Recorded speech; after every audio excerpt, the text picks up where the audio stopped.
बात अब ज़रा मौसम के हवाले से भी कर लेते हैं। मुख्तलिफ हिस्सों के अंदर खुश्क साली है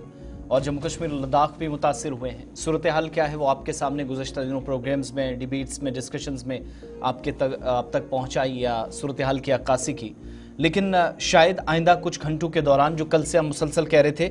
कि बर्फ़ पड़ेगी या बर्फ़बारी की खबरें मौसूल होंगी, अभी तक बहुत कम इलाकों में ऐसा देखने को मिला। और खुश्क साली से या सर्दियों के दौरान जो गर्मी का एहसास हो रहा है,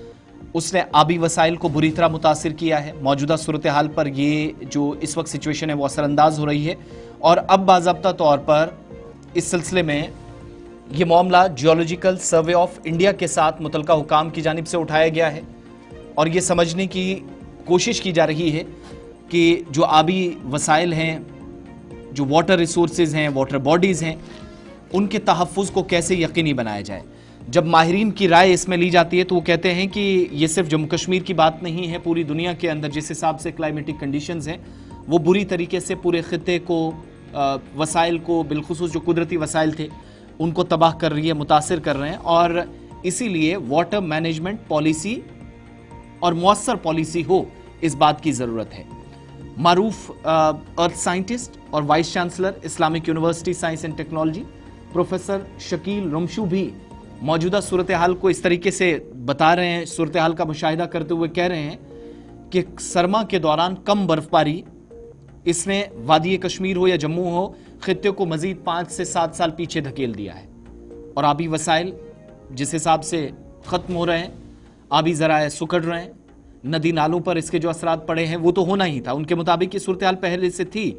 और पिछले 5 सालों के दौरान जो बर्फबारी मामूल से भी कम हुई है, बारिशें भी कम हुई हैं, वो और पीछे लेकर जा रही है। और जब ऑलरेडी हम विंटर सीजन में थे तो हम बार बार आपको बता रहे हैं कि रिपोर्ट्स इस तरफ इशारा कर रही हैं कि 80 से 82 और 83% के आसपास बारिशें कम हुई हैं। ख़ासतौर से जन और फेब में भी यही सूरत हाल रही। दिसंबर पहले की तो बात ही छोड़िएगा, जनवरी में एक जो हमारे सामने एक स्नो स्पेल गुजरा, उसके अलावा कुछ भी नहीं। उस स्पेल के अलावा जम्मू कश्मीर के अंदर जो सूरत हाल रही, और ये कमेंट्स कब आ रहे हैं, जब इसी प्रोग्राम में हमने आपके सामने रिपोर्ट रखी थी कि अच्छाबल के अंदर तारीखी मुगल गार्डन ख़त्म हो रहा है, वहाँ पर जो आबशार था या जो वाटर रिसोर्स था वो ख़त्म हो गया। और इस तरीके से जहाँ 2400 घंटे एक तरह से, या आप कह लीजिए कि 12 महीने रौनकें लगती रहती थी, वो इस वक्त वीरानी में वो बाग तब्दील हो गया, जिस पर शदीद गमो गुस्से का पॉलिसी के हवाले से भी इजहार किया जा रहा है और दूसरी तरफ कुदरत की मार पर अपने अपने हिसाब से तबसरा हो रहा है। इन सब के बीच में इस मामले को इतलात के मुताबिक जियोलॉजिकल सर्वे ऑफ इंडिया के साथ बहुत पहले उठाया जाना चाहिए था, जो ताख़ीर से हुआ। और माहिरीन जिनमें प्रोफेसर रमशू भी शामिल हैं, वादी कश्मीर से ताल्लुक़ है, जिग्राफियाई एतबार से सूरत हाल को बहुत बारीकी से समझते हैं, वो बताते हैं कि वाटर मैनेजमेंट पॉलिसी, लेकिन एक मौसर पॉलिसी हो जिस पर हुकूमती इदारे या मुतलकीन या जिम्मेदारान सख्ती से अमल दरामद करें, तभी मुमकिन है कि जो ख़त्म हो गया वो ख़त्म हुआ, लेकिन जो बचा है उसके तहफ़्फ़ुज़ को यकीनी किया जा सकता है।